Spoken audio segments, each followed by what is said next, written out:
안녕하세요. 과학 빠르게 읽기 김광 교수입니다. 여러분 이게 뭔지 아십니까? 흔히 찍찍이 테이프라고 부르고 있죠. 가방이나 신발, 모자, 옷 등에 쉽게 붙였다 떼었다 할 수 있는 아주 편리한 소재입니다. 특히 신발끈을 잘 묶지 못하는 아이들 신발을 묶을 때 사용되기도 합니다.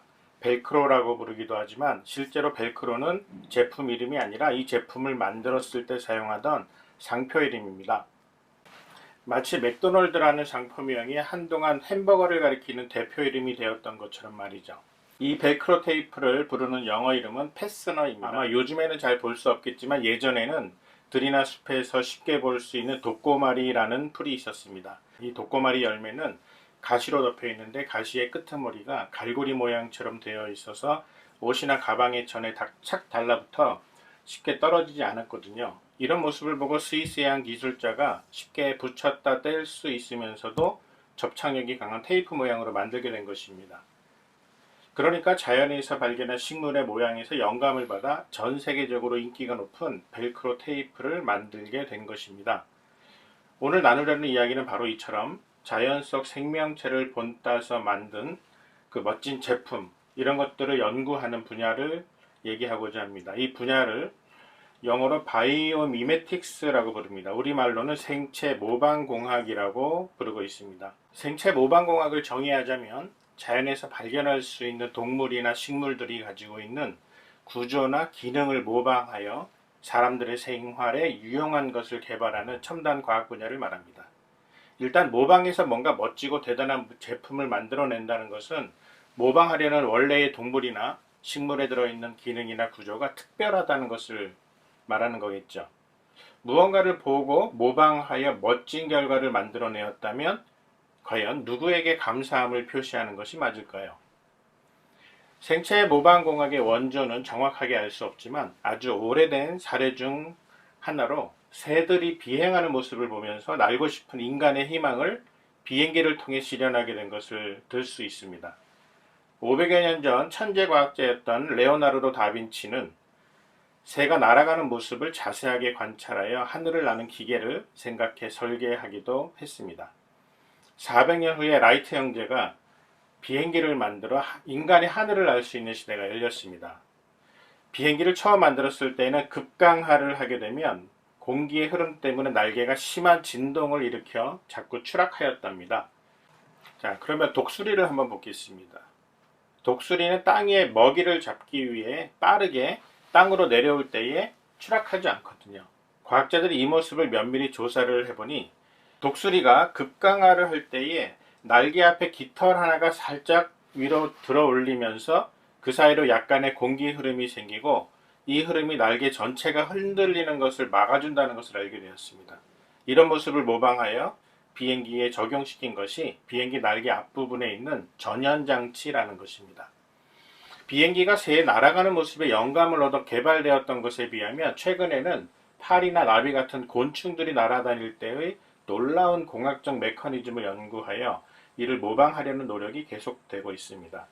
곤충들은 새와는 다른 방식으로 비행하고 있습니다. 새들이 활동하는 모습과는 다르게 곤충들은 공중에서 방향을 갑자기 바꾸거나 멈춘 채로 떠 있을 수도 있습니다. 과학자들이 연구를 해보니 나비가 날개를 펄럭거리면서 날아가는 모습은 얼핏 보기에 불안정해 보이지만 실제로는 매우 효율적이고 뛰어난 공기역학적 원리가 담겨 있었다라는 것을 발견했습니다. 초파리의 비행 모습을 연구한 과학자는 초파리가 매우 빠른 속도로 날개짓을 하고 있는데도 초파리의 머리 방향은 이보다 4배나 빠르게 움직이고 있다는 것을 발견했습니다. 즉 초파리는 상상을 초월할 정도로 빠르게 머리를 움직이며 주변을 살피면서 날개를 움직이면서 속도와 방향을 마음껏 조절하고 있었다는 것이죠. 잠자리도 아주 훌륭한 생체 모방공학의 연구 대상입니다. 최대 시속 50km로 날 수 있는 매우 작은 몸집의 잠자리는 날개짓만으로 조용하면서도 에너지 소비를 적게 들이는 효율적인 비행을 할 수 있습니다. 이런 비행 원리를 연구해서 다양한 분야에서 이용할 수 있는 초소형 곤충 로봇을 개발하고 싶어 합니다. 곤충 이야기를 좀 더 해볼까요? 벌집을 보면 정육각형의 구조가 사방으로 연결되어 있는 것을 볼 수 있습니다. 정육각형 모양은 매우 효율적인 구조를 만들 수 있습니다. 공간적으로 볼 때 정육각형으로 연결된 구조는 똑같은 양의 재료로 가장 넓은 저장 공간을 만들어낼 수 있습니다.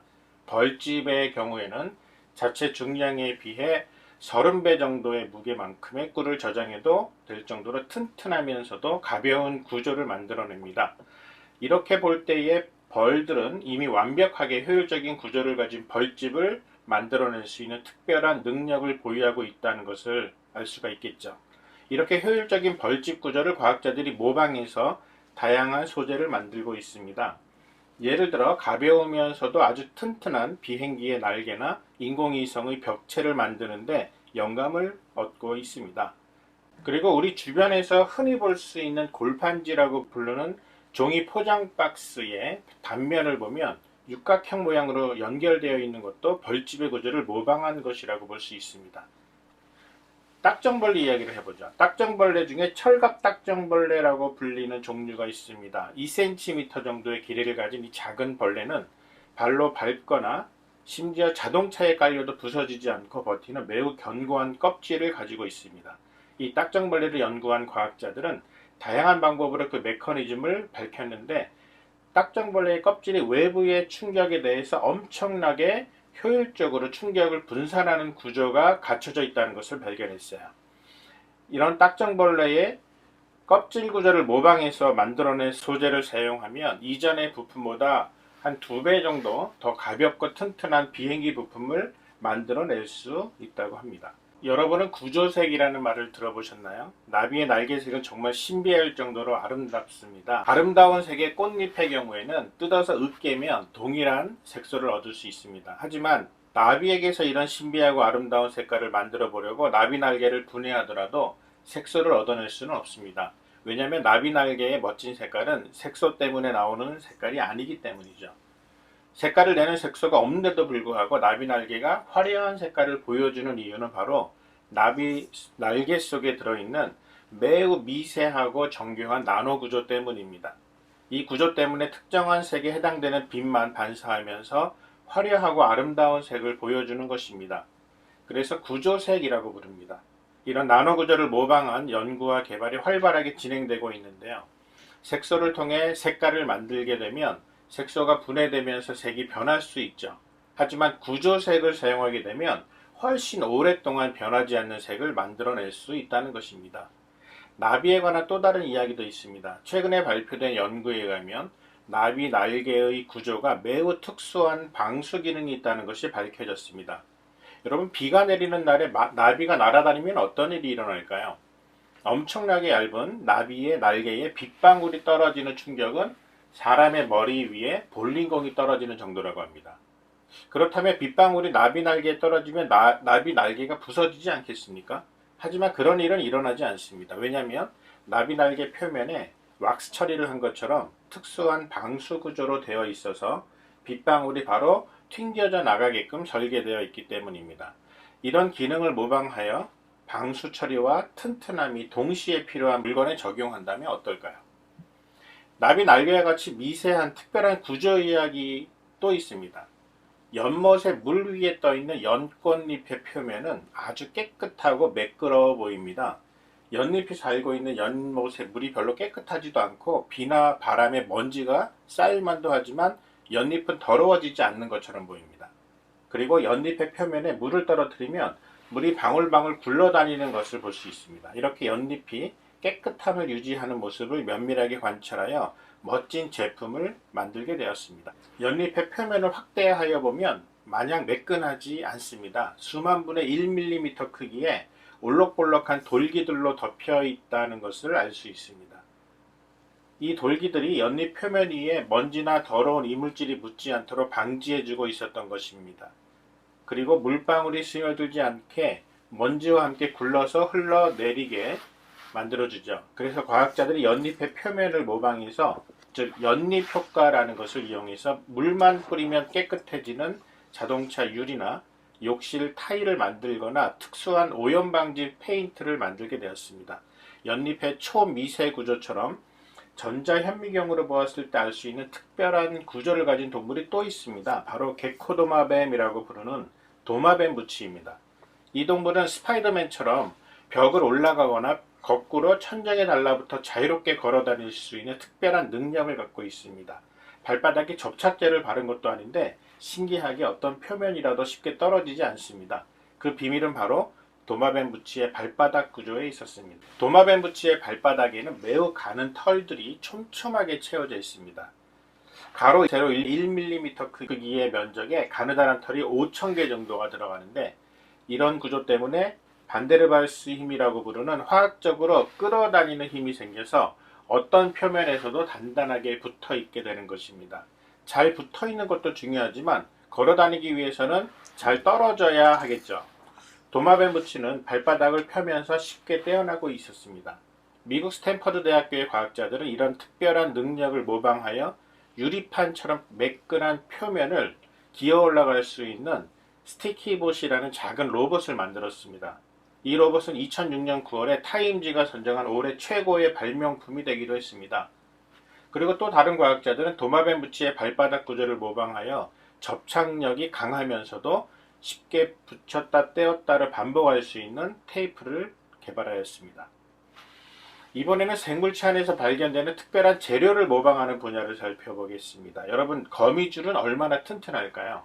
거미줄은 손으로 휘저으면 쉽게 끊어지기 때문에 별로 강하지 않을 것처럼 느껴지지만 실제로는 굵기에 비해 엄청나게 튼튼합니다.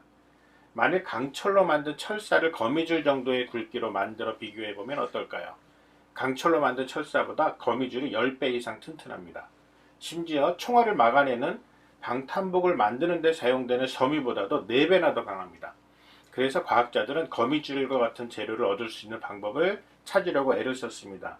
여러분, 거미줄을 가장 잘 만들어내는 것이 누굴까요? 바로 거미입니다. 그래서 거미가 어떤 과정으로 거미줄을 만들어내는지를 밝혀내려고 연구해서 거미줄의 성분이 특정 단백질을 만드는 것과 관련된 유전자를 찾아냈습니다. 그래서 이것을 가지고 대량 생산할 수 있는 방법을 찾고 있다고 합니다. 이렇게 과학자들이 감탄하는 거미줄. 이런 거미줄을 거미는 어떻게 만들어낼 수 있게 되었을까요?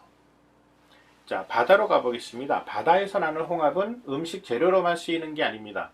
홍합도 생체 모방공학의 연구 대상입니다. 바닷가의 바위에 붙어 있는 홍합을 떼어내는 일은 쉽지 않습니다. 홍합은 파도가 몰아쳐도 떨어지지 않고 바위에 단단하게 붙어 있는데, 그 이유는 바로 홍합이 족사라고 부르는 실 같은 물질을 바위에 쏘아 붙이는데 이게 엄청나게 강한 접착제라는 사실입니다. 물속에서 무언가를 접착제로 붙이는 것은 정말 어려운 일입니다. 그런데 홍합의 족사에 들어있는 접착 효과를 내는 단백질, 이 단백질을 연구해서 인공적인 접착제를 만들어 보려는 연구가 진행되었습니다. 이런 접착제를 사용을 한다면 수술할 때 절개한 부위를 봉합하는데 이 접착제를 통해서 회복 시간을 줄이고 흉터도 적게 만들어주는 그런 장점을 얻을 수가 있을 겁니다.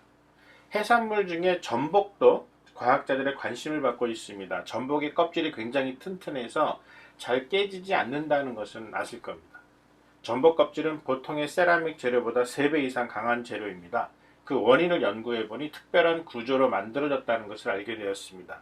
전복 껍질에 수백 나노미터 두께의 탄산 칼슘층과 수나노미터 두께의 유연한 단백질층이 촘촘히 쌓여진 그런 나노 복합제 구조로 되어 있습니다. 그래서 외부에서 충격이 가해졌을 때 단단한 탄산 칼슘층이 힘을 받아 부서지더라도 그 밑에 있는 유연한 단백질층이 막아주기 때문에 매우 강한 재료가 된다는 것을 밝혀냈습니다.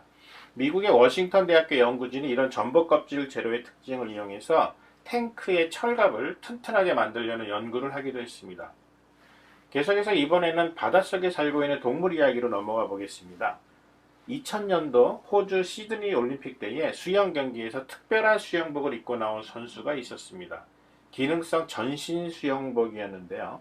바로 상어의 피부를 모방한 것이었습니다. 상어는 바닷속에서 최대 시속 80km의 속도로 헤엄치는데 이렇게 빨리 헤엄치는 이유 중에 하나가 바로 상어의 피부 표면에 있는 작은 돌기들이 물의 저항을 줄여주기 때문이라는 것이 밝혀졌습니다.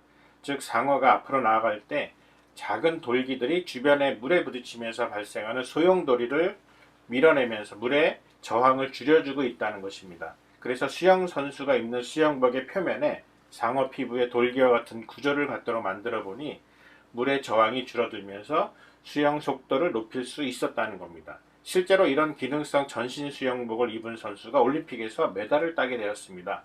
나중에는 이런 생체 모방공학 기술의 도움을 받아 기록을 세우는 것은 올림픽의 취지에 맞지 않는다고 해서 기능성 수영복이 금지되기도 하였습니다.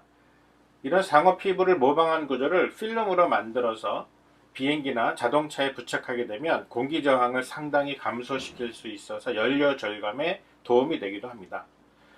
자, 바닷속 생물 중에 혹등고래라는 게 있습니다. 이 고래는 지느러미에 불규칙한 모양의 혹을 가지고 있습니다. 혹이 달려 있는 거죠. 이 혹등고래 왜 이렇게 불규칙적으로 생겼을까? 여기에 대해서 과학자들이 궁금해했을 텐데요. 그 비밀이 드러났습니다. 혹등고래의 지느러미에 붙어있는 혹은 이 고래가 바닷속에서 물고기 떼를 쫓아서 빠르게 방향을 바꿀 때 주변에 작은 소용돌이를 만들어 물에 의한 저항을 크게 감소시켜주는 효과가 있었던 겁니다. 이렇게 불규칙한 혹 구조를 모방해서 풍력 발전에서 사용하는 터빈 또는 대형 회전팬 이런 것들을 개발해서 에너지 효율을 높이면서 동시에 소음도 줄여주는 효과를 얻게 되었습니다. 바닷속에 사는 동물 중에 문어는 정말 특별합니다. 문어는 가장 뛰어난 변신 능력을 가지고 있습니다. 어떤 종류의 주변 모습이라도 즉시 모방해서 의지적으로 피부의 색깔을 바꿀 수 있습니다. 문어의 피부 위장 능력은 경이로울 정도로 복잡한 생물학적 메커니즘을 가지고 있습니다. 이런 문어의 위장 기술을 모방하여 과학자들은 군인들의 전투복이나 장갑차에 적용하려고 노력을 합니다. 주변의 색깔이나 배경에 따라서 적절하게 색을 바꿀 수 있는 그런 특별한 소재를 개발하려고 한다는 거죠. 하지만 아무리 과학자들이 연구한다고 하더라도 살아있는 문어가 보유한 변신 기술, 위장 기술에 비하면 아무것도 아닌 수준일 뿐입니다. 과연 문어의 변신 능력, 어디에서 온 것일까요? 문어의 변신 기술 말고도 생명체 내의 복잡하고 특별한 메커니즘을 모방하려는 노력은 인체에 대해서도 적용되고 있습니다. 바로 인간의 혈액 응고 과정을 모방한 플라스틱 이야기입니다. 여러분은 베이거나 긁혀서 상처가 났을 때 처음에는 피가 좀 나오지만 얼마 지나지 않아 딱지가 생기고 피가 멈추는 경험을 했을 겁니다. 혈액이 딱딱하게 굳는 응고 과정은 매우 복잡하면서도 신비합니다. 이런 인체의 혈액 응고 메커니즘을 모방해서 만들어진 자가치료 플라스틱 기술이라는 것이 있습니다. 이 특별한 플라스틱에는 미세한 관이 들어있어서 깨지거나 갈라져서 금이 가게 되었을 때 그 미세관으로부터 젤 형태의 물질이 흘러나와 갈라진 부분을 채우는 방식으로 스스로를 치료하게 됩니다. 이를 잘 활용하면 비행기나 우주선 등 파손할 때 긴급한 보수가 필요한 곳에 부품으로 쓰일 수 있을 것입니다.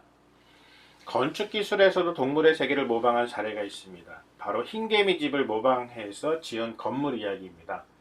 건물을 지을 때 가장 신경 쓰는 부분 중에 하나가 바로 온도와 습도를 잘 유지하기 위한 냉난방 시설, 항온 항습 시설입니다. 그런데 흰개미가 지은 집에서 배울 점이 있었다는 것입니다. 흰개미 집의 특별한 점은 약 200만 마리가 공동으로 거주하고 있는데도 불구하고 놀랍게도 그 흰개미 집의 내부는 섭씨 27도, 습도 60% 정도가 꾸준하게 유지된다라는 것이 밝혀졌습니다. 수많은 흰개미들이 내뿜는 이산화탄소가 섞인 더운 공기가 있는데 이 공기들은 흰개미 집 내부에서 위로 향한 큰 굴뚝을 향해서 바깥으로 배출되고요. 그리고 집 표면 근처에서 안으로 연결되어 있는 통로를 통해서 시원하고 신선한 공기가 들어와서 개미집 내부의 온도와 습도를 적당하게 유지하고 있는 것입니다. 이런 흰개미집을 모방하여 1996년에 그 무더운 아프리카 짐바브웨에서는 이스트게이트 센터라는 건물을 준공했습니다. 이 건물은 에어컨이 없는 대형 쇼핑몰인데요. 외부의 온도 변화와 상관없이 항상 내부 온도를 21도에서 25도 정도로 유지하고 있답니다.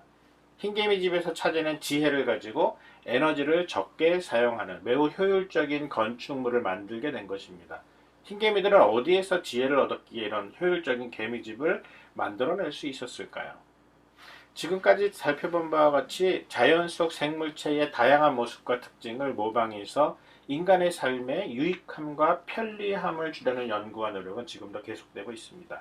어떻게 보면 동물이나 식물에게서 특별한 점을 발견해서 모방할 수만 있다면 대박을 낼 수 있다고 할 수 있을 정도로 생체 모방공학은 엄청난 인기를 끌고 있습니다. 대박이 날 것 같은 생체 모방공학의 여러 분야 중 몇 가지만 빠르게 훑어보겠습니다. 해바라기 꽃은 태양빛을 최대한 잘 받기 위해서 피보나치 수열의 규칙에 따라서 꽃의 중앙부가 회전식으로 배열이 되어 있습니다. 이런 구조를 이용하게 되면 매우 높은 효율로 태양광을 수집하는 장치를 만들어낼 수 있습니다. 물 위에 가볍게 앉아서 쉽게 떠다니는 소금쟁이를 보신 적 있으시죠? 이 소금쟁이의 능력을 모방하면 물에 떠다니는 군사용 소형 로봇이나 바다 위 부표 또는 해상 환경 오염 탐지 센서 같은 것들을 개발할 수 있습니다. 눈에 보이지도 않는 세포 속 DNA에 들어있는 유전 정보는 엄청난 양입니다. 이렇게 DNA의 정보 저장 능력을 본따서 컴퓨터 데이터를 DNA에 저장하는 DNA 메모리에 대한 연구가 한창입니다. 공기 중에 수분을 물로 저장하는 사막의 딱정벌레를 모방해서 하이킹이나 캠핑을 할 때 햇볕 아래 들고 다니기만 하면 저절로 물이 채워지는 물병도 개발되었습니다. 바다 생물이 먹장어 있죠. 먹장어가 만들어내는 끈끈한 점액은 매우 미세하지만 강한 실로 되어 있습니다. 이 성분을 잘 활용을 하면 섬유 재료로 개발해서 매우 튼튼한 운동복을 만들어낼 수도 있습니다. 폭격수 딱정벌레는 꽁무니에서 적을 퇴치하는 가스를 빠르게 만들어서 강력하게 뿜어내는 능력을 가지고 있습니다. 최근에 이 벌레의 가스 분출 메커니즘을 연구해서 효율적인 소화기나 분무기 같은 데 적용하려는 연구가 발표되었습니다. 사실 생체 모방공학의 사례나 연구 분야를 찾다 보면 한도 끝도 없습니다. 그만큼 자연 속의 생명체가 보여주고 있는 모습 속에는 놀라운 기술과 지혜가 숨어 있다는 말이 됩니다. 이런 기술과 지혜가 과연 어디에서 유래되었을까요? 혹시 나비, 문어, 독수리, 상어, 초파리 이런 지금까지 살펴보았던 놀랍고도 신기한 구조와 능력들이 우연히 저절로 생겨났을까요? 우리가 어떤 제품을 볼 때에 누가 만들었는지는 몰라도 어느 정도의 지혜와 능력을 가진 기술자가 만들었는지는 짐작할 수가 있습니다. 왜냐하면 만든 사람의 수준에 따라서 만들어진 제품의 수준이 달라지기 때문입니다. 자, 이와 마찬가지 아닐까요? 자연 속의 동물과 식물들에게서 과학자들조차 신기해하면서 모방하고 싶어하는 아주 수준 높은 구조, 이런 메커니즘을 보게 되면 당연하게 훨씬 더 지혜와 능력이 뛰어난 설계자를 떠올릴 수밖에 없지 않겠습니까? 결국 우연히 저절로 생겼을 것이라고 말할 수는 없을 것입니다. 전 세계 수많은 과학자들이 어떻게든 밝혀내서 비슷하게라도 모방해 보려고 애쓰고 있는 생물체의 원래의 모습, 원래의 기능, 원래의 구조나 재료를 이미 설계하고 만드신 분이 누굴까요? 바로 창조주 하나님입니다. 창조주 하나님께서는 동물이나 식물들이 각자의 환경에서 잘 살아가기 위해 필요한 기능들을 설계해서 각각에게 심어두셨습니다. 그래서 생체 모방 공학자들은 마치 보물찾기를 하는 것처럼 식물과 동물들 속에서 보석같이 빛나는 것들을 발견할 수 있게 되었고, 그 속에 숨겨진 지혜와 설계를 모방하려고 애를 쓰고 있는 것입니다. 그리고 이런 노력들은 결국 창조주 하나님의 위대하심을 드러내는 결과를 낳게 될 것입니다. 하늘이 하나님의 영광을 선포하고 궁창이 그의 손으로 하신 일을 나타내는도다. 시편 19편 1절의 말씀처럼 지금 우리 주변의 수많은 생물들이 창조주의 지혜와 능력이 얼마나 위대한지를 보여주고 있습니다. 지금까지 생명체를 모방하는 과학, 생체 모방 공학에 대해 살펴보았습니다. 과학자들이 배우려는 생명체의 특별한 모습을 만든 원작자가 누구인지 확인하셨습니까? 시청해 주셔서 고맙습니다. 지금까지 과학 바르게 읽기 김광 교수였습니다.